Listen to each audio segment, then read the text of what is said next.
Survivor Specialist Phil and Will are back. It is our episode 5 predictions episode. I should probably get the number before we actually start this every time. Tribe Swap predictions episode. That's really all you need to know, which means it's pretty much just Tribe Swap guessing by Phil and Will. We don't know the tribes. Somehow we never got them. If somebody knows them, please tell us them. Tell us your source, because we would like to be able to go based on something here, because most of my rankings are based on the edit, and it's going to be hard to talk about without knowing anything about the tribes. That's right. And Harold Rice did tweet at us saying he knows them. So we're asking Harold Rice to really come through right now live, because he has not replied, and we can't sit around here because Phil's got things to do. I got things to do. There's football on, fantasy matches everywhere. But we're excited about this anyway. I'll go just number one. Let's just get right to it. I have Adam number one just because he has the idol. I don't need to know the tribes for me not to have it. I mean, Adam's number one. I don't know if you agree. I assume you do. I do, because I don't know the tribes and he has an idol, so why would he go home? There's no way he goes home. Right, and I love how every time we say anything positive about Adam, we have to, put a disclaimer in. It's not just because he's a fan of us and listened to our podcast and has won the bus. Like, he's actually the number one ranked player right now, because anything can happen in Tribe Swap, especially when there are going to be 3 tribes. We don't really know what's going to happen. Are there going to be 3 tribes? The only way there are not 3 tribes is if they split into 2 right now. They go 8. They go 8 and 8, have one tribal council, and then vote someone off, and then they at 15 they go 3-3, or they go 5-5-5 for 3 tribes. Which I'm thinking that this is going to be 5-5-5 and 1, because at the beginning of this, at the beginning of the newest preview, there was somebody alone on a beach walking by themselves, and I'm thinking, who was it? I don't know, because it's like an aerial shot. So I'm assuming that that's probably what happens, and that is the person who gets exiled. And then to top that off, you have the 5-5-5, and then that person will just join another tribe. That's what I'm thinking. I think this whole thing of them going into a reward challenge, it looks like it's just a diversion.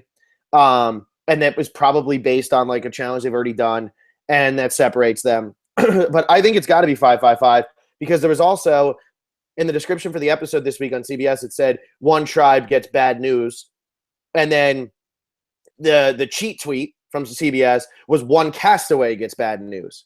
So I'm thinking one tribe has to build an entire camp, and one castaway has to go live by themselves. Yeah, I mean, that would fit exactly, how Survivor does things. I wish they would have learned from Second Chance with the Angkor tribe not to make a tribe start from scratch. I think that is extremely unfair. Maybe this time they'll at least give them more tools, maybe give them a tarp so they're not – I mean, it just is a complete disadvantage for no reason. Like, it's not like they did anything wrong. And I know Survivor, there's a ton of luck in Survivor. We say this all the time, but when you can avoid the luck factor, why not avoid it? So I hope at least they give them something. Yeah. No, I hope so too. I hope that this isn't just like a... And they are, I remember I said that there's a 3rd green buff that came out before the season, and someone asked, is that the merge buff? It is not the merge buff, because it has the tribe name on the buff. So it will be going to 3 tribes this season, probably like 90% chance this episode. If not, it'll be an episode after. I doubt they're going to go 3 tribes at 12. That would be ridiculous. So, yeah, it's got to be this episode. So we're assuming they're going to split in 3 tribes this episode. We don't know the tribes. All right, number 2. This is going to be tough. Do you want to go 2? Yeah, I'll go 2. I have Jay. My rankings are pretty much based on edit, and Jay's a strong guy. I have mostly guys towards the top. Jay's a strong guy. He's likable. He's not really that threatening. What do you have against women, Phil? What's wrong with you? I think Survivor has a lot against women. In terms of this, when these types of things happen, 95% of the time, the first person to get screwed is a woman from one of the minority tribes. Yes, and then this is because there are so few people on these tribes, and challenge strength. I mean, they're almost always the weakest person on a tribe is a female. Unless you have David.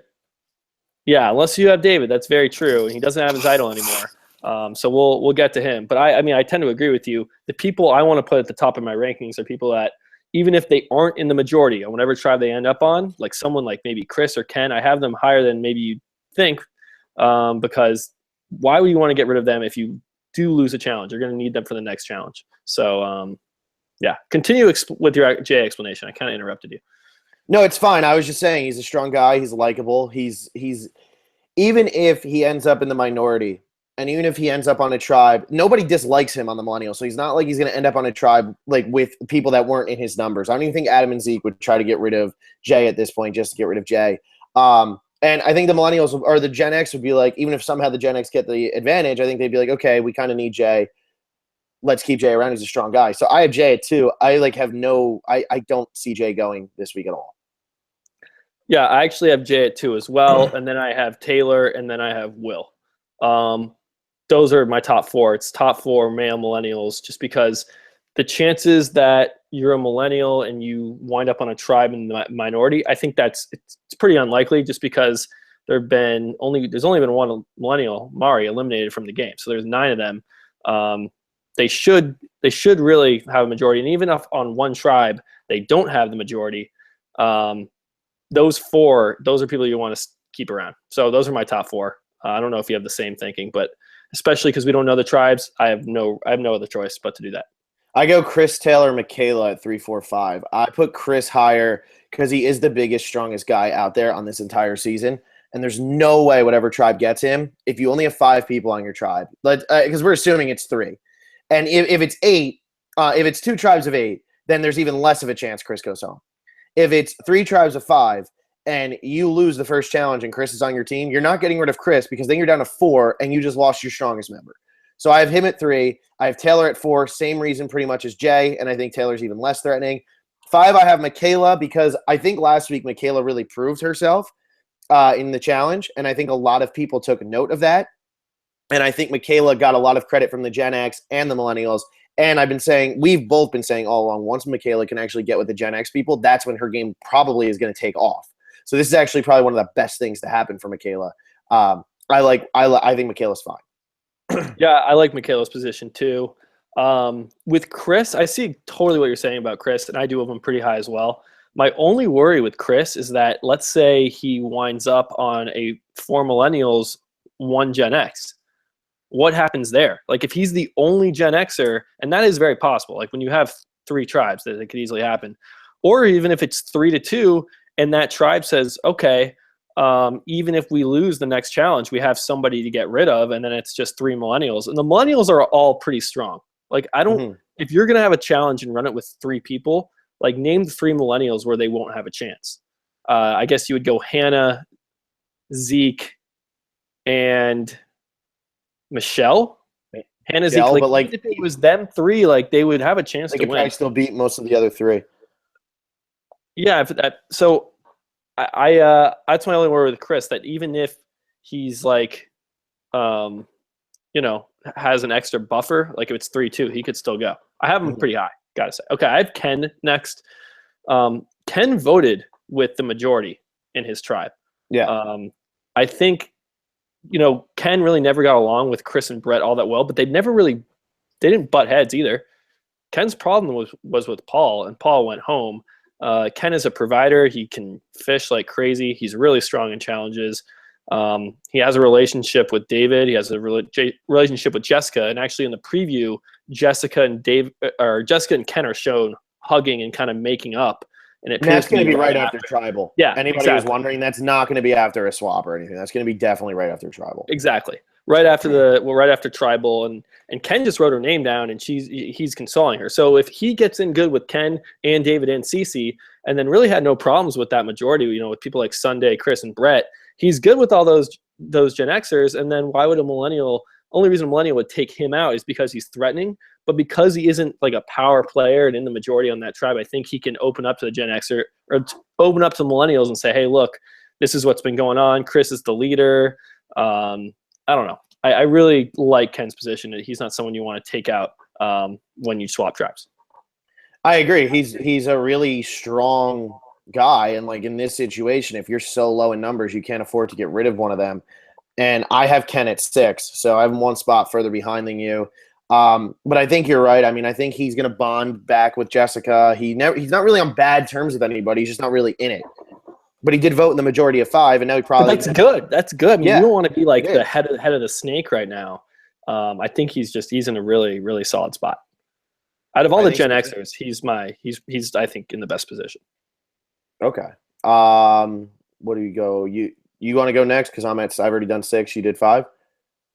Yeah, sure. I'll go with Zeke at 6. I really like Zeke. I don't think we've gotten enough of him that would warrant an exit. I think he's so much fun. This is just talking edit wise, and he's not that weak. Like he's been doing all right in the challenges. So he's also a person I think that people like having around at camp, and I think he can play a social game. Like if he somehow winds up kind of not in the numbers, even though that is unlikely as he is a millennial, like he can kind of navigate. At least I think. I think he'll be an adept social player. So let's see how Zeke does. I got him at 6. I like how I'm always like one behind you on these, but I have Zeke at 7. And I kind of think like the same thing as we said with Michaela.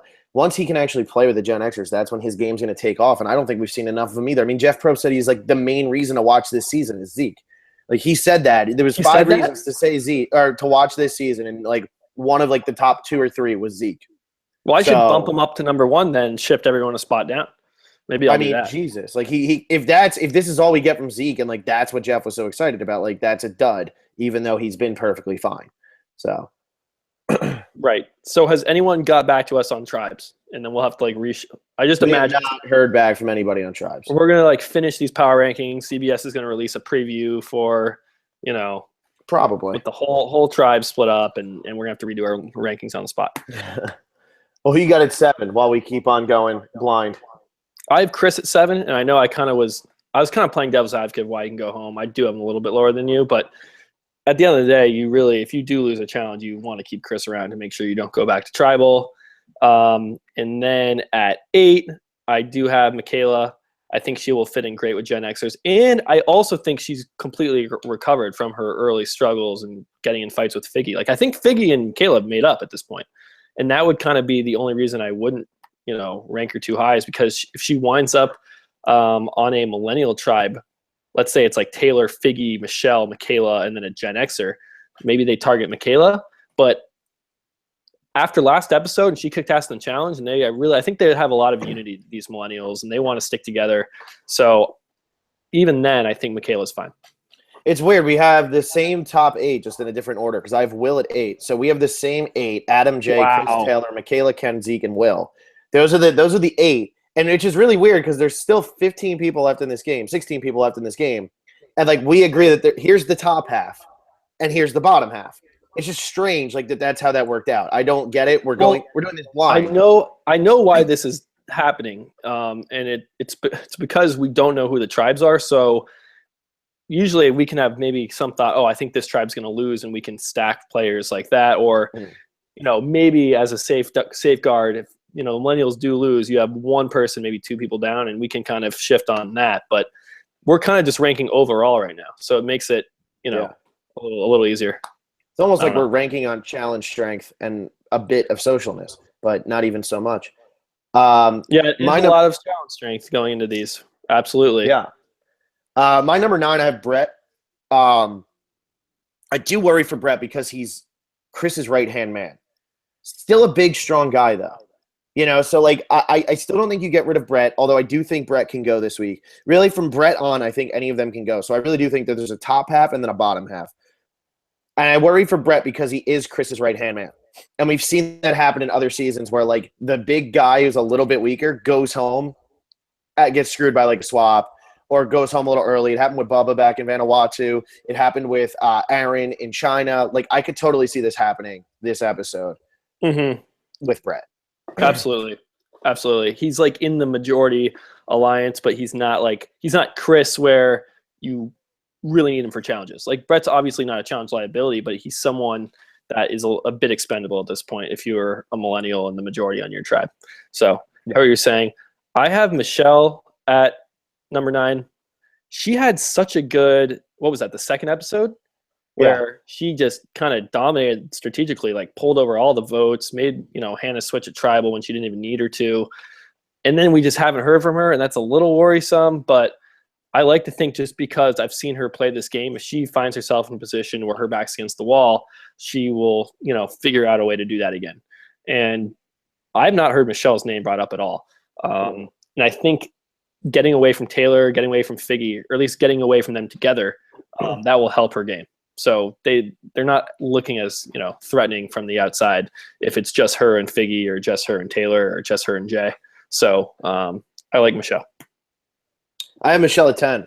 So Jeez. you just keep going. I know. Oh my gosh. I just I agree with you though. It pretty much comes down to you haven't heard from her since episode 2, but like nobody has said let's get rid of Michelle. And I feel like after having such a great episode 2 and really swaying the game so much for the Millennials, to have her not say anything and really not be a part of the next 2 episodes and then go home would be disappointing because we saw her pretty much take control on her tribe and dominate that whole episode.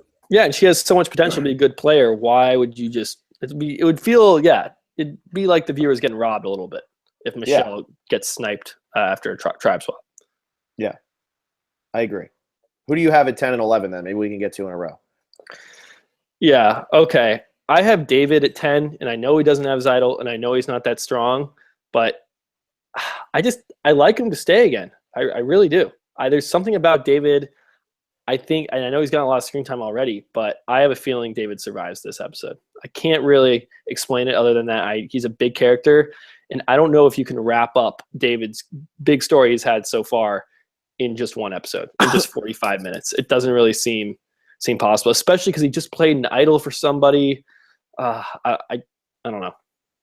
People want to keep it doesn't if someone plays an idol for someone, don't you kind of want to keep them around, be friends with them, so maybe they'll play one for you down the road? You would think. I mean, it's really funny. I have David at 11. I mean, no way. I thought I was ranking him higher. No, because I think he's the best connected. I think he's so well connected. He's got Cece, he's got Ken, he's got Jessica, he's got Millennials. They showed that for a reason. There's a reason they showed him talking to Taylor and saying, look, I will backstab my entire tribe. There's a reason they showed that. David has some sort of connection with them, and either it's going to be something that comes back to bite Taylor, or it's foreshadowing that David actually is going to screw his whole tribe. David's not going anywhere. Or it could bite David, too. It could, but not yet, I don't think. No, I don't think so either. I'm just saying they showed that for a reason. It doesn't mean it's necessarily good for David. It could be bad for David. Yeah. I just don't think this week. Yeah. Okay, I'm going to go next. I got Jessica at, that's 11. I think when someone gets an idol played for them, it's like, all right, non-threatening. I need to now focus on my threats. Like, I'll keep Jessica around, whatever. If she gets to the end, she has no argument to win. She should have been voted out. She didn't even play the idol herself. I also think Jessica I don't think she's terribly socially, even though she did kind of make that blunder going right up to Lucy. I can see her fitting in with a new tribe, and I don't think she's that bad at challenges. She's kind of held her own so far. I don't know. I often see with the tribe swaps, it's kind of an opportunity to get rid of a threat. And it doesn't need to be a physical threat. It can be a social threat. I don't think Jessica is a social threat, and she's not a physical threat either. So, yeah, no, Jessica, I don't think Jessica really has that great of a chance to win after last week, and that's what a lot of the people have to be thinking. And she might be a number right now for people as opposed to really like a threat. And I don't have her at 12. That information will come out that an idol was played for her. When you have, a whole tribe dispersing 3 ways, people are going to know exactly what happened. You okay there? Sorry, I have a head cold and I'm dying. A head cold and I'm dying. Do your 12 because I actually don't have Jessica at 12, so you can actually go back to back. Didn't I just go back to back or no? No. Okay. You went David, then I went David, then you went Jessica because, Okay. I'm gonna go Sunday. Sunday has kids, right? Yeah. I think Sunday is going to find I think she's going to get along with the Millennials. And even though she's not strong at all in her tribe, I think no matter what Millennials she gets paired with, it could be Figgy. I think she'll get along with Figgy. It could be Hannah. I could definitely see her getting along with Hannah. Any of the guys. She's just a motherly figure, and she's not a threat at all. And I think threats are more important at this point. Man. Well, not overall, but I mean, I have all the physical threats up top, but I don't think people aren't looking at Jessica or Sunday as someone, man, I need to get them out of the game. I think that's high for Sunday, man. I think. At 12, I have Hannah. I don't know. I just have Hannah at 12. I really don't know. I have no idea. It seems like she's buddies with people. I really don't know. She's still weak in challenges, though. She sat out before. She's weak, so I could see her going. And then at 13, I have Jessica. I mean, she could still go this week, but I feel like there's going to be like a recovery episode, and she's going to bounce back. And I actually think she's going to be able to find her footing a little bit again. Maybe not to the point where she can actually win it, but she's going to find her footing and get going. So I'm all right with her. Gotcha. Next, I have Brett, and this is where I start getting into people that aren't necessarily weak, but that you see them as like, man, they can get me, they can bite me down the road, or I'm looking ahead, because this is where people start looking towards the merge. They know the merge is at least within like, probably 2 or 3 tribals. And a lot with what you're saying, it's like Chris's right-hand man. If there is an idol, it probably won't be on Brett. It'll probably be played by Chris. So you pretty much covered that. That's Brett. And then I have Figgy. I really fear for Figgy this episode. The whole Taylor thing, if she doesn't end up with Taylor or she ends up with Taylor, I don't think either situation is good, because if you end up with Taylor, then you're like this duo, and it really depends on who else is on your tribe. If you find yourself in the minority, you're screwed. And then even if there's a few millennials, they might say, we got to split them up. We have the numbers, we can afford to lose a millennial at this point. And then if she's not with Taylor and there's other millennials on our tribe that don't necessarily like her that much, or even as a game, like if it was Adam, like Adam would say, hey, look, Taylor and Figgy are really tight. Adam might flip on Figgy to get rid of her. So I just don't see really, she needs a very favorable swap to be in a good position on her tribe. I have Figgy at 14 also, and I think this was one thing that actually did come out as spoiled, is that Taylor and Figgy are on the same tribe. I think they end up on the same tribe together. That's like the one thing I think people know, because they do their confessionals in the last episode, or in the next time on, and both of them do their confessional at the Gen X speech. Wow. You could have told me that earlier. I probably could have. I kind of honestly forgot, because I saw it like all the way back on like Thursday. So I kind of forgot. And Figgy I think this hurts her more than it helps her. I think she would have been better off not being with Taylor than she is with Taylor, because now this just makes more people see, why are they buddying up together? And if they don't end up with the majority of millennials, or they get one millennial who's like Adam, who's been like the whole time, we got to get rid of this pair, those Gen X people are going to be smart enough to be like, we can't let this pair run the game. So I think that like they're in a lot of trouble because they ended up together.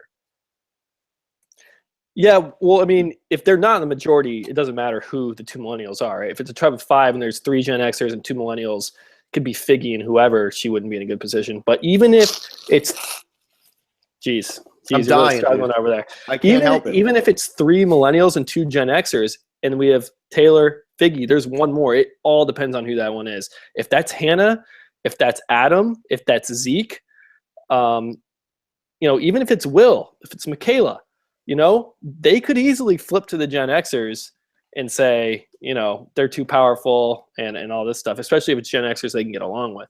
So not good for Figgy. And then I have 2 more people left. I know one of them. Where's my last girl? DC and Hannah. Oh, right. I forgot about Hannah. I'm going to go with CC 15, Hannah 16. Wow. You forgot about her and then put her in last. Yeah.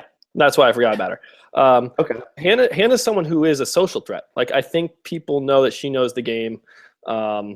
She's, I think, fun to be around, but she's not good at challenges. So I think it's a perfect person to get out of a tribe swap, especially if you are, the Gen Xers, and she can, you're not going to hurt your tribe by getting rid of Hannah, and you're getting someone who knows the game. And then CC, I don't know. Poor Cece. What is she gonna do? She's the one that doesn't really have any connections at all, and she's not strong in challenges. So, yeah, I have Cece at 15, and then I have Sunday at 16. Cece's in a lot of trouble, but I think Sunday. This is why I fear for Sunday, and this always happens when there's the swap. 1, Sunday's weak. 2, Sunday's on the tribe that has less people right now. So in all likelihood, she ends up on a tribe where she's outnumbered 3-2, if it is this 5-5 thing. And on top of that, she's been in the majority on that tribe. So the millennials might look and say, okay, we have Sunday and Chris. We need Chris next week. We don't need Sunday if they lose. And it's like, let's get rid of Sunday because she's weaker. She's still in the majority. She's likable. I think Sunday is actually a threat. And I think Sunday's in the most trouble this week. Wow. Interesting. See, I think Sunday was good because I think she's also one of those people kind of like Ken, where I think she gets along with everybody on Gen X. And I know she's voted with Chris and Brett, but she did vote out Paul. She was with Jess in that vote, with Jess and Lucy. So she did vote with David and Ken. So I think the Gen X, if it is just her and Chris and 3 millennials, yeah, that's a really, really bad position. The chances of that situation happening exactly like that, not that high. But I also think Sunday's got some social chops. I really do. I think she's someone on the Gen Xers who can actually connect with the millennials and flip if she needs to. Well, then let's ask the most important question. Who's your eliminator pick this week? It is not Sunday. Who is it? Let's see here. I did not remember. You never do. Make an eliminator pick. It always sneaks up on me, which is fun. I can, think live. Who have I used? You've used Adam, Ken, and David. Well, because you said, wait, didn't I use Will one week or no? No, Hannah or Alexa chose Will, but you said no, I want David. Okay.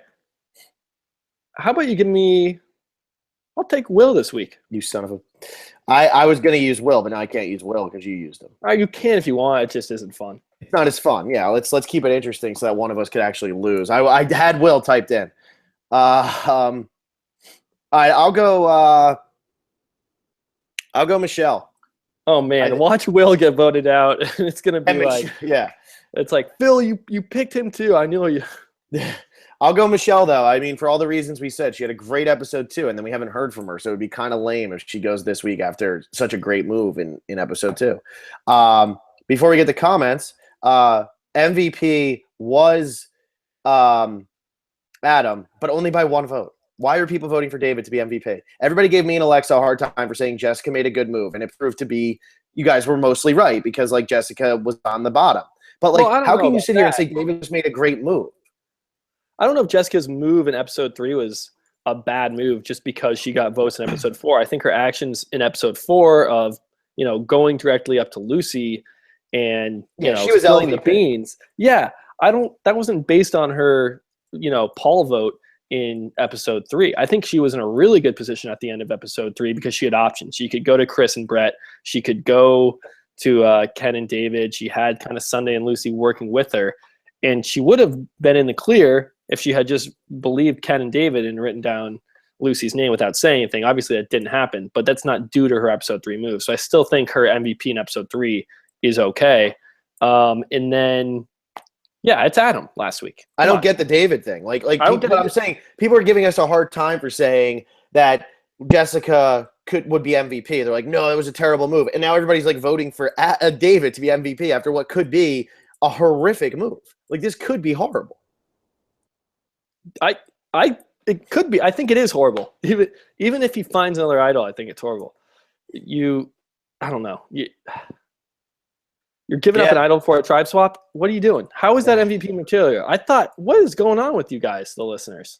If someone wants to write up a little comment on why you think that was a good move, I do not understand why. What was the benefit of that? Yeah, and he is a super fan. Like, he said that a bunch. Like, he knows a tribe swap is coming. There's always been a tribe swap the past 12 seasons. And if you're a super fan, you have to at least know there's going to be a tribe swap. Yeah. All right, man, let's do some comments. Christina Zhang, I agree with Will. Jay is new Michelle. Winner quote, I'm a millennial with a lot of dreams equals I'm an independent woman. There you go. Interesting. I really am proud that Jay is – I'm not proud of him. I'm proud of myself that my winner pick did not go out episode 3 like it did last season. Yeah, that's a big improvement. Big improvement. And Curtis, why does Survivor almost always have previews that focus on who's going home that week? This new preview did not focus on anybody. If you saw like the one that was like CBS Wednesday, an all new Survivor, and like they do whatever, they show you like barely even any new footage. I mean, there's no press photos for this week. Like, we have nothing to guess on. This is awful. So I don't know this week. I don't think they're really playing it up at all. Well, yeah, this week's special because they're not revealing the tribes. So what are you going to do? Yeah. Let's see. And Curtis, why did Survivor even cast Lucy? I don't know. I don't said think the she was same that thing. bad. You She's got watch the cast assessment in the preseason. I was like, this person is not going to be fun to watch, and she's not going to be good at the game. No. We've been pretty right about that. The only one we were really off on was Mari, and I was really off on Michelle so far. But like even after Michelle's big move, she disappeared because like she's still not the most interesting character of all time. But Mari, I mean, you could make a good move in episode 2 and still be a boring player. Yeah. Giovanni Oriana is Lucy the Liliana of this season, and who's more memorable? I don't think anybody in Survivor history remembers who Liliana is, so I'll say Lucy's more memorable because this time there was like a big internet following around what was happening with Lucy. When Liliana went, we weren't that big into the internet thing. Who yet. is Liliana? From what season? She was the third or fourth person voted out of Cook Islands. Man, yeah, she didn't get a confessional till her boot episode, and like, yeah, it was awful. Lucy had at least like a pretty nice boot episode, like in terms of screen time. Yeah. Harold Rice, who promised us his cast or his tribes, and then never came through. So I'll still read your comment, but you broke my heart. Who's playing the best out of the Gen X? I mean, I think Chris is playing a great game. I think if anything, he's playing. He's performing too well in challenges. And then I think Ken also, like you said. Yeah, I think Ken's playing the best right now. He's really navigating this well. I don't think he's a good Survivor player, though. He's way too emotional. I almost give him no shot at winning, because he can win. I don't know. He's likable. I know he's likable. He's not built for this game. He's not going to be able to survive the merge, especially because he's like so charming and like authentic and emotional. People like that, and then he's also good at challenges. People don't want someone like Ken around.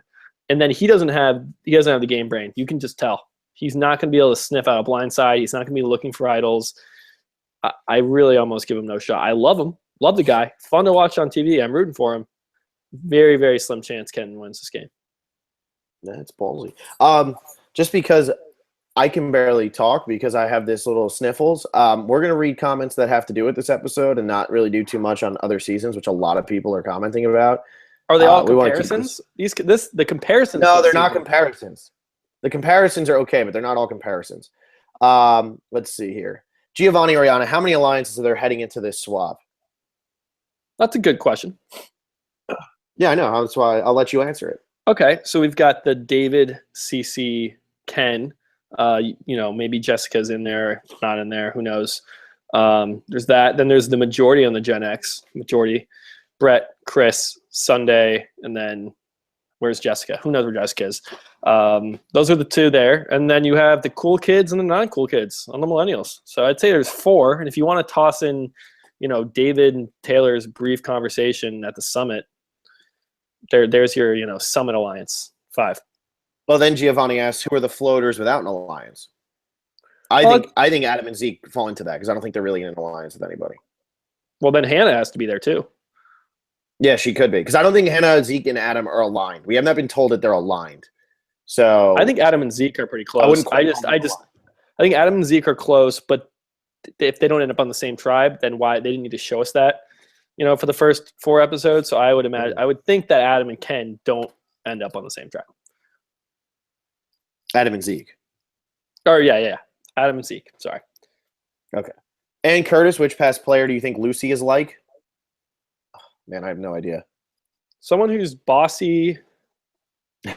She's like and goes home early. No, I mean, depends. All the way to final 3. That's fine. Or final 5, whatever it was. Well, they want to know final 3. God, position in the game or I don't know. I think just you want to go personality. Yeah, I think personality. I'd go Missy, but it's also tough. I don't remember the early boots from a lot of seasons. Yeah, like Liliana. Liliana. Yeah, I don't think anybody remembers Liliana, dude. Larry Miller is Jay. See, these are the comparisons though. But is Jay a better version of Benry? Jay is funny, or Jay is funny while Benry is not. Funry. While Benry is not. Benry is also forgettable. I mean, I don't I think like Jay is Benry. any type of version of Benry though. Like Benry was kind of like a troll, like not like a ugly creature. I mean, like he was like a troll, like an internet troll. Like he was kind of like when he was calling what do you call Elena a dirt squirrel? Like he kind of just was there to mess with people. Yeah, I actually found Benry to be pretty fun in Nicaragua, but I don't see the comparison. I don't get I it. just don't. Jay is way more like Fabio. I'm getting Fabio vibes. Yeah, you're big on that. Watch it happen, man. I wouldn't be surprised. Giovanni, do you think there will be a third idol hidden at the new camp, thus having 3 idols at the merge potentially? I do. I think so too. I think that Gen X is going to have a new one hidden too, and I think that they're probably looking for one before the swap, and I doubt they hid one yet. I bet they're hiding one after the swap. I don't know. I bet they hide that thing right away. Maybe It'd be unfair though to take 6 people and put them on a beach where there's no idol and no shelter. Like, all right, we're gonna put idols over here, but you guys can't have them. Except there won't be one at the Millennial Beach unless Adam plays it, but I don't think he will. Yeah, it doesn't. I don't know why he would. Let's see. Giovanni, will the merge happen at 13 like it did in Cambodia? I have no idea what they're doing right now. I would say merge is probably at 13. You think so? 3 episodes of this swap and then merge. They love merging early. It's just part of the game now. Well, it's more fun. Yeah, it is. We're not going to see a single digit merge ever again. We won't see a 10-person merge ever again. Yeah. Ever. Giovanni, do you think either Taylor or Jay will butt heads with Chris for dominance like a lion and a pride? I mean, I don't think Jay or Taylor really want to be in the control. I don't think they really want to be the alpha. Yeah, I don't see either of those guys as like threatening leader, like combative people. I think they'd be like, "Oh, what's up, dude? Can't believe we have Chris. Nice, we're gonna win the challenge together." Like I don't see them as like fighting for territory. No. Travis Hero D, what millennial guy do you think will go first? I hope Taylor. Man, I really think it is going to be Taylor. Or like, because I don't think it's going to be Zeke. I don't think it's going to be Adam, and I don't think it's going to be Jay. It could be Will, but Will's like kind of not that big of a threat. I think it is going to be Taylor. I have to agree. I mean, from what we've seen so far, Taylor makes the most sense. Unless Zeke has like a crazy good episode this episode, crazy episode the next episode, and then goes home, and then he lives up to Jay's, hype of being why you have to watch the season. Then maybe it is Zeke. But until Zeke shows me something crazy, I think he sticks around. Yeah, and like Adam has the idol, so like I just don't see him being it. I don't know. And then Jay wins, so he can't get voted out. Obviously. See, you're starting to talk like Michelle. You're starting to talk like me with Michelle. See, you're getting the hang of this now. As long as you're confident that he wins, he has to win. I picked Jeremy the season before Michelle, so it's not like you didn't sit there saying Jeremy wins, Jeremy wins, Jeremy wins. Like Michelle is doing the same thing. Not by episode 2 or 3 like you're doing right now. Get out of here. That took you till like the merge. You were saying Spencer is so obvious. We go back and watch him if you want to. No, I was not saying not that early was Spencer obvious. No. Early on you were. I said Spencer's a fan favorite. I said he probably led the whole pooling in votes. That's why he's getting a lot of confessionals. And that you had to consider the amount of votes that were – because they had that information. They had the number of votes each person got so they could delegate screen time relative to the votes. That's why I was saying Spencer got a lot of confessionals. I was not saying he was winning. When it was later, post-merge, I said Spencer has a very good shot to win. Not pre-merge. Yeah, man. You got to be confident. Giovanni, do you think David is more like Brian, not Heidick, the other one? Corridon, that's who he means. Could be, but Brian Corridon didn't get to make as many moves as David is currently able to make because he didn't have the idol and any of that fun stuff. Yeah, Brian Corridon's someone who's a fan that never got a chance to play. That's what it was. He's more like Caleb or something. Like someone who just got the rug pulled out from under them. Like Kelly Wentworth, San Juan del Sur. You can look at Anna from Korong. Someone that was stoked on playing, just never had a chance. Travis Hero D, I honestly think it would be better for the outsider millennials to keep Tiggy together into the merge because that is 2 people in line as target ahead of everyone else. It's interesting, but if you leave them around too long, you see what happens in the Blood vs. Water seasons. Those 2 people can completely change a game if they somehow get into a swing position. Yeah, agreed. It's also, it's a nice idea, but when you have whether they're on the same tribe or not, when you have 3 tribes, it's so hard to make that happen. And also, Figler or whatever. They're in the majority on their tribe. So whoever would have to put that in, there's not enough control. Like if Adam, Hannah, and Zeke like got together, like, okay, let's keep Taylor and Figgy, and they all get split up on 3 different tribes. Like, what are you going to do? You know? Yeah, no, I hear you. Then there's a very strange video or GIF that GIF. Jimmy O'Connor just posted. Yeah, GIF that Jimmy O'Connor just posted where it says "Road to 1,000 in sight," and it's a dancing Spider-Man baby thing. I'm really confused. It's cool, but it's freaking me out. All right, let's go to the YouTube comments. Well, where's this video? What should be? Oh, I see it. YouTube, Okay. man. Yeah, I found it. Anyway, we got to do last week's first. Anyway, I haven't read comments in a while, so let me read the comments from this YouTube video. All right, but let's do last week first. Right. All right, cool. And I'm like I said, I'm going to try to keep these to what's going on in this season. CVB, am I the only one who doesn't think David didn't make a stupid move? I don't know why people automatically assume there's a swap. We already proved that there was a swap, so that kind of is why that happened. And even if you don't have a preview, and I'm just saying if you're on the island, if you're in David's position, you have to know a swap is coming. Assume a swap. It would be very unlikely if there wasn't one. And if there isn't one and Jessica goes home, you still have your idol. So either way, you're fine. Yeah. CVB, Christina played an Idol episode 2 on Redemption Island. I think that was the earliest. She did play it right away, but she didn't play it successfully. She didn't need to play it. There you go. Hey, I'm Toby. What if there's a 4th tribe? That would be something, but I don't think they would do that again. I don't think they liked having the 4 tribe starts. Too small. They got rid of the 4 tribe starts. So I think in Panama it was after 2 episodes. In Cook Islands it was after 2 or 3. Yeah, it was really quick. At least in Cook Islands they started with 20 people. I think in Panama they only started with 16. Yeah. It's just way too fun. Yeah. Tori Cosgrove, and people thought Jessica made a good move last week. This episode just proved that Jessica deserved LVP last week. Will, you already covered that, so it was her actions in episode 4 that really cost her. She was in a good spot heading into the episode. Yeah.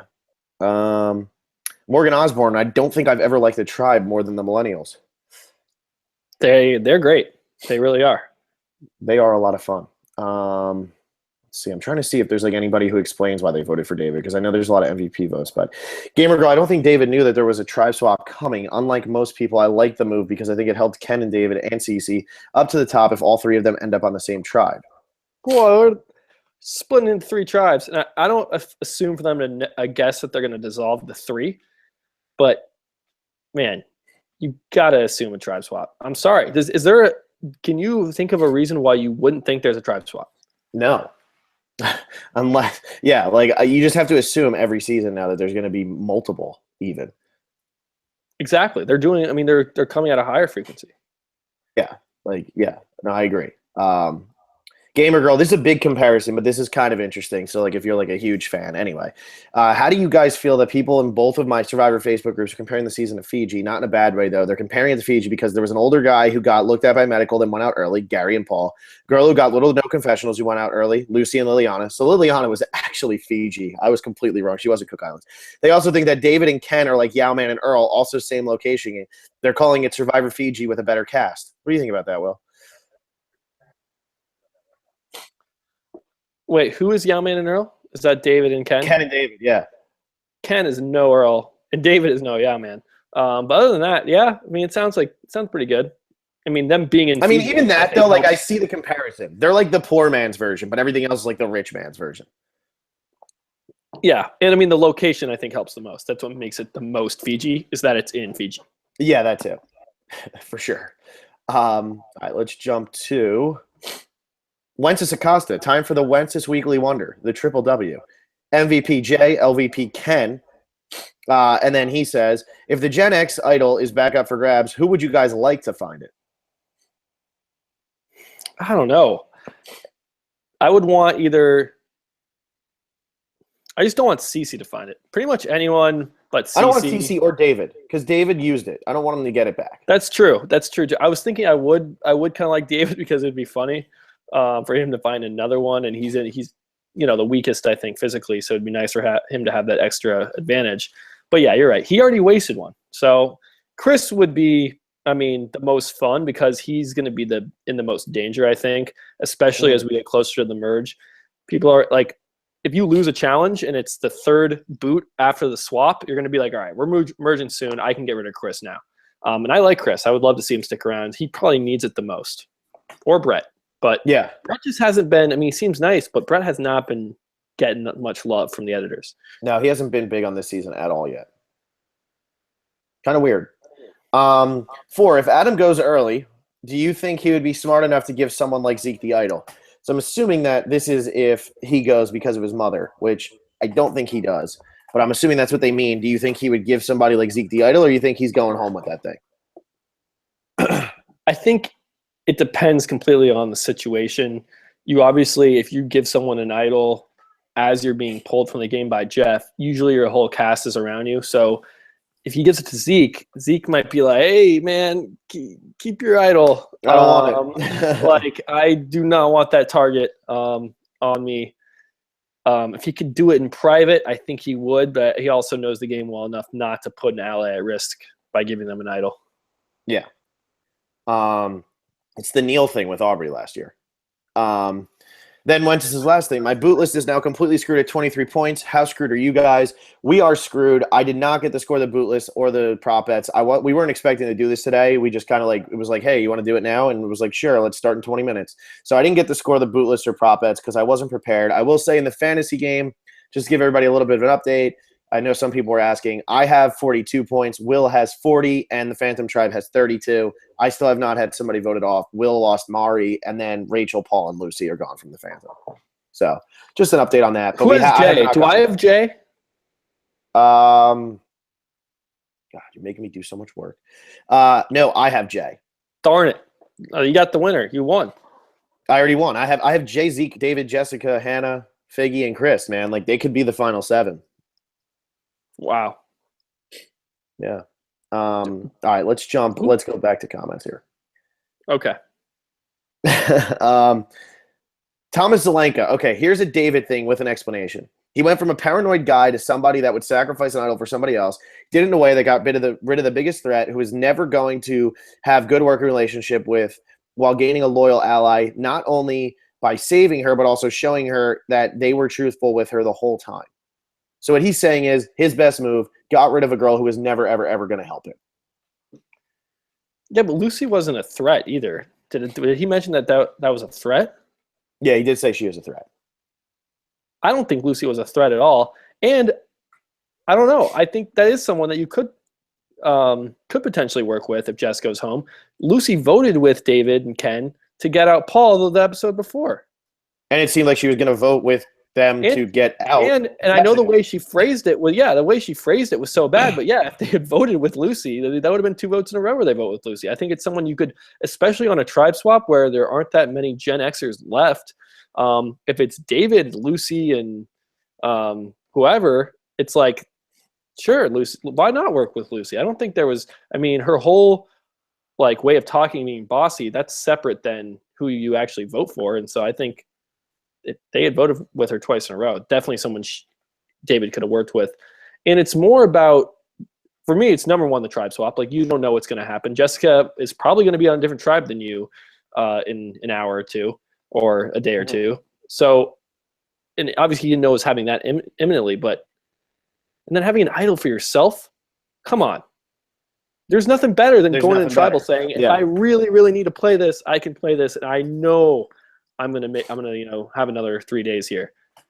That's huge. Exactly. Have Jessica, you never give it up. Especially Jessica was kind of betraying your trust by going up to Lucy and spilling the beans. And it's so early. It's so early. Hold on to that thing. I like that they're at least. Agree. I appreciate the comment, but don't agree. There's just too much that can happen still right now. There's just too much that can happen. So I agree. I think you need to hold on to it. Let's see here. Austin Ketchum had a cool little Twitter GIF, whatever. I know. I don't know what you're supposed to say. GIF that was really funny of just Adam's face. Anyway, Michael Cianglini. Sure. It's a very good season so far. You guys are right. It's always nice to hear when people think we're right, so that'll get read. Well, you can't really be right about an opinion. No, you can be. Clearly, you don't pay attention to the world well. Opinion is fact. Let's see. CVB, I meant David should not have assumed there would be a tri-swap, so I don't think it was a bad move. There have been seasons where they haven't swapped, and top 16 is really random. Plus, Gen X are really struggling to win challenges, so a 4-3 majority would have helped him a lot. Yeah. Yeah, but okay. The tribe swap thing, I don't think I'll be able to give that one up. They haven't swapped before. Yeah, they didn't swap in earlier seasons as much. They swapped 12 seasons in a row coming into this season. So you have to think. And then again, even if it's not at 16, Jessica goes, you vote with Lucy even to get Jessica. So you voted with Lucy. That's fine. You're not really at the bottom. If Lucy and Jessica and Sunday want to come back to you and get out Brett or Chris, you can do that. Or if you find yourself at the bottom, guess what you still have? An idol. An idol. Yeah, exactly. And Which I'd rather have an idol than, at this point in the game, I'd rather have an idol than a friend. It's weird, but like this early in the game, like you need to navigate it. And yeah, you might be dwindling, but like you need that idol more than you need like Jessica. Like just this early. Because you can find another Jessica. It's hard to find another idol. If this was Ken going home, I think it would be a completely different discussion. This is Jessica, someone who literally just showed that she doesn't trust you. Mm-hmm. Like that happened hours before she won up and spilled the beans. Yeah, like it's Jessica. They never really had that close of a bond. Yeah. Derek Williamson, I think David using the idol helps get out Lucy, who Ken tried to get out, and she might try to get the two of them out. She wouldn't use the idol, however, or still wouldn't have used the idol, however. Yeah. See, so he's even agreeing. Yeah, Jeff Steinberg, unless you're Russell Hantz walking in the 6th Tribal Council of Heroes versus Villains, never give up your idol. Then Jeff Steinberg again, Jessica, why would you tell Lucy you lost Ken's trust and would have and should have went home? Yeah, and like it seems like Ken is just a forgiving guy who's going to forgive her now. But that's kind of what I'm getting back to, Ken not being in the game. He's not game mode. He doesn't have a game brain. He couldn't even fathom that someone didn't trust what he was saying, and he's playing Survivor. Mm-hmm. Mm-hmm. Like, he was personally offended that Jessica had to fact check him. Yeah. No, I know. We'll see. Jay Johnson, I'm not high on the season and the characters like you all. I just don't see it. It's been kind of boring so far. Episode 2 was great, but that's it. I'm not sure who I like that could win. Zeke, Michaela, David aren't winning. Adam, Ken, and Michelle are the only ones I think both could win, and I'd like to see win. We could have 2 Michelles in a row. That would be fun, and at least one would be deserving. Yeah, because this Michelle certainly would not be deserving because the last Michelle was completely deserving. Get over it. My God, everybody, grow up. You're all children. I already said there's not going to be back-to-back Michelle winners. And if this Michelle wins, the other Michelle's still a better player. Still a better player. You know why? Because she's a good player. Everybody grow up. She beat Aubrey. If Michelle on this season ends up winning and she could play a better game. It's possible. No, she can't. She can't because the last Michelle played the greatest game of all time. See, now when you sound unreasonable, it makes your... Yeah, because I have to sound unreasonable because it gets so old. It just gets so old. It gets so old. How many times do you need to defend the same thing? It's like defending like the Giants beating like the Patriots, like or whatever the hell it is, because they had Gronk, they didn't have Gronk, and they didn't have that. It's like, it doesn't matter. You still won the Super Bowl. Nobody cares. Yeah. Moving on. Chef, hey, you know, I agree with you. I know but I'm telling all of our fans, like these new ones, like Jay Johnson. I think you're new. I appreciate the comment. Well, hey, listen, what we can do. You can watch our Co-Wrong finale recap or our Co-Wrong finale post-mortem, which we did like a month and a half later. And Michelle's win is a very hot topic in both of those, and we defend it, I think, pretty well. Yeah, and watch the predictions episode 2 when I called it spot on, just so that you know that I was right. Anyway, yeah, but no, it is. It's been a hot topic, and let's be real, guys. She won.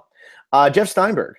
When it came down to that final vote between Cece and Lucy, I knew it would be Lucy because Cece didn't get confessional in this episode. Another thing Survivor still needs to work on. The editing's been better, but they need to work on giving everybody who's actually getting votes a confessional because otherwise it's just too obvious. Very rarely does somebody go home without getting one. Yeah, there was no way Cece was going home at that point. The idol was the shock, and I think they were editing towards that It was like Jessica or Lucy who's going to go. Once the idol was played, you knew. I don't think they can't build up multiple like punchlines essentially. Yeah. I mean, they could in the really good episodes where a lot of times they can, but they kind of went the idol route, which is fine. I was okay with that. Yeah.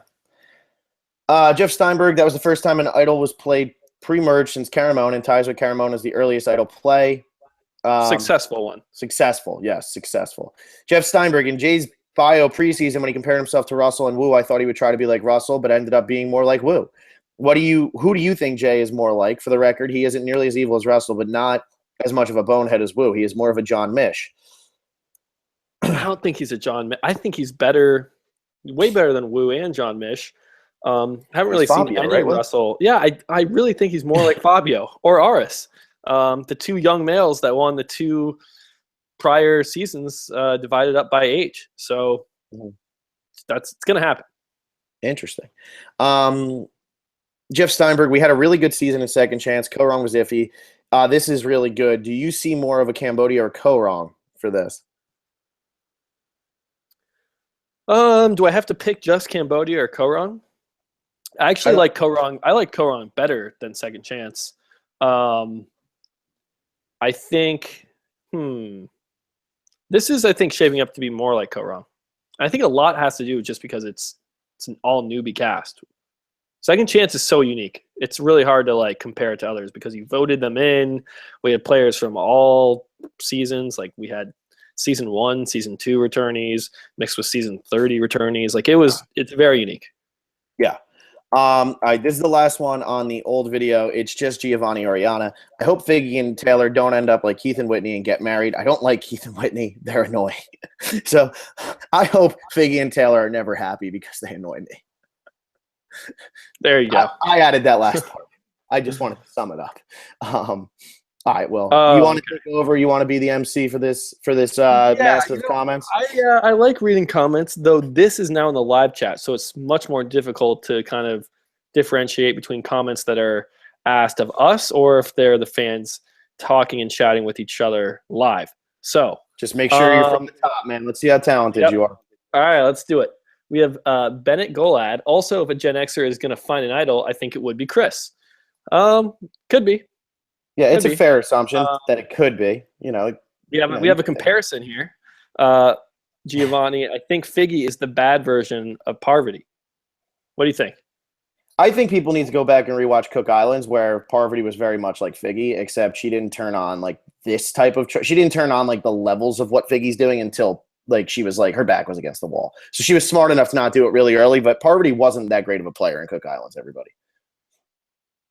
Yeah, I don't really, just because you use flirting, it's such a common tactic. I'm not going to compare them to, like, what else do they have similar going for them? They're good looking. I don't know. They're good, but that's part of flirting. I was kidding. I mean, it's just when you use your, I mean, I don't see what else. I think, like you said, I think Parvati's a better player. Figgy is like she isolated herself. It's actually hurting her. I think Parvati was like doing it to her advantage. Okay. And I don't mean to jump you, but Bennett Cole had literally agreed with me and said, I think Figgy is Parvati 1.0. And I think that is a fair comparison because they do play a very similar game. There you go. That's I mean, I hadn't gotten there, but that's exactly I just wanted to jump it and say it because it was right there. Sorry, go ahead. We have Zach Abrams saying the best people to be on the one-person tribe is David or Adam just because they would be the most interesting. Someone's going to get screwed and be by themselves, or maybe not screwed. I mean, they're at least going to survive this episode. Who do you want to see? Who's your? Who do I want? I would like to see. I don't know. I guess I would like to see one of the Gen Xers go, just so that like at least like maybe like one of the bigger personalities on Gen X. Like, see, I want a millennial to. I want a millennial to go to even out the tribes a little bit, because then you're going to have 8 millennials mixed in with 7 Gen Xers. And instead of having, go ahead. Oh, okay, I'll go. I think it's going to be Adam. From this shot, it looked like the guy was wearing black shorts, and I'm thinking it might be Adam who's walking on that beach.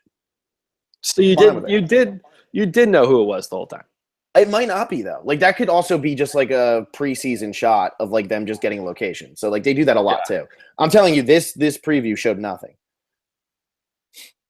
So I don't know, but if it is Adam, I'm okay with it. So we have Gamer Girl hopping in on the Parvati debate. People are comparing Michelle to Parvati. Figgy's more like Candace Cook Islands version. Interesting. A lot of this has been a heavy comparison season. That means it's a good cast. We have more people. Figgy's nowhere near like Candace. I'll let this debate play out. We have Heroes Revenge. Hello, me from Korea and like rice, and Phil and Will and Survivor Man. All right, Heroes We Revenge. like all those things too. Yeah. I don't know if I like rice all that much. I like rice. Oh, you're making weird noises. What are you doing? Making the Parvati thing. Unplug and plug back in real quick.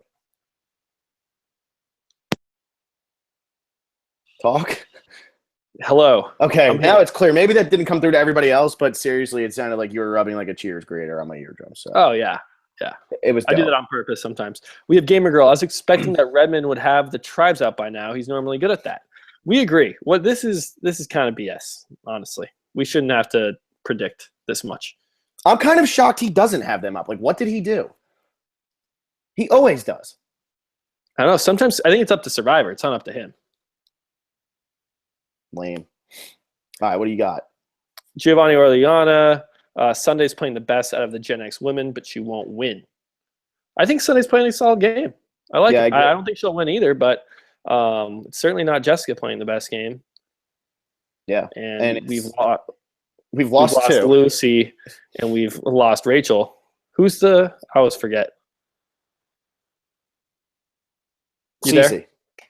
Yeah, I was thinking. I blanked completely. Well, she didn't get a confessional last episode. Yeah, I know. Zach Abrams says a millennial will win the season. I'm 80% sure.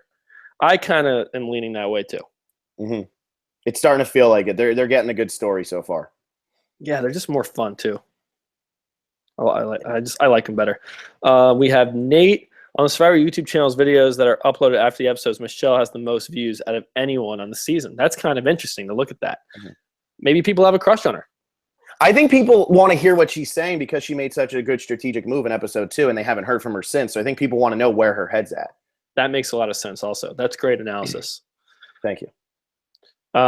We have Zach Abrams. My prediction is that the millennials will think Brett is a jackass and he will get voted out. That's why I had Brett kind of low. Not that I think he's a jackass. He's like the perfect tribe swap candidate, I really think, for Brett. Mm-hmm. Just someone who hasn't gotten a lot of confessionals, hasn't played badly, but they don't want to build him up as a good player and show that the format of their game is screwing a player over. So, and I don't think he'll be a jackass though. I don't think we've seen anything to think that he's going to be seen as like an idiot or rude or anything like that. I think he's been okay. So I don't agree with that, but I see what you're coming from. You're trying to give a reason to it, and I think you're right. It's kind of like with Lucy. They didn't want to play her up as too strategic because she got idled out for really no reason. Right. We have there's so many comments. That's why this chat's crazy. I know Phil, you have to run. Have you seen any in here that you really want to read? I mean, it's a lot of people that we've read already. So I apologize that we're not going to read every single comment, but the chat, it makes it so easy. There's like hundreds of them. Yeah, and it's really hard, and I do kind of have to run, so like we can get through a couple more. Ross King, I think Michaela will probably flip with Gen X if she's on the bottom with Figgy or Taylor. And that's the thing. I think Michaela is being set up as a flipper. And not a bad flipper. I think she's being set up as a good flipper. Like, I think she's going to be the one who really does finally say, screw this. I'm getting rid of people on my own tribe. I know David's been hyped, but I think Michaela's going to be the one to actually do it. Yeah, and that's something we were saying like in the preseason, that she's not really a millennial at heart, just with her experience, her attitude, personality, all that stuff. So she'll fit in well with the Gen Xers. Exactly. I'm scrolling. You're scrolling. Let's find one more from someone who hasn't had a comment read yet. The ginger artist? Go for it. I mean, I just see her name, and I know she always comments, but I think David, Cece, and Ken will get along with the millennials. David and Cece already made a good impression, and Ken doesn't underestimate them. Ken's also the closest in age. Ken is 33. He's close in age. He's not a different generation than most of the people on that tribe. So I do kind of agree with that. I could definitely see that being a thing. Um, let's see. I'm scrolling and like trying to get there. Yeah, Will who's there going to be be the a hidden one? community idol if they're in exile? I don't think so. See, No. I don't think so because I think they stopped No doing way. that. It's not Exile Island. It's exile for like Yeah, a few days. Um, that's but too much of an advantage, and then you could have 4 idols playing around, and that's just way too that's many. that's the only thing. It would be 4 idols. Yeah, and you're already getting the advantage that you're surviving. A boat round for doing absolutely nothing. Yeah, So you're already which is getting pretty much like finding an idol at that point. if you're David, play it immediately. Yeah. Let's see here. All right, let's find one more. One more good question. Dude, I'm trying. Next time, do this earlier, guys. Can we what? might have to switch up our comment system. Maybe we'll have to This go. needs to be fixed. This sucks. Yeah.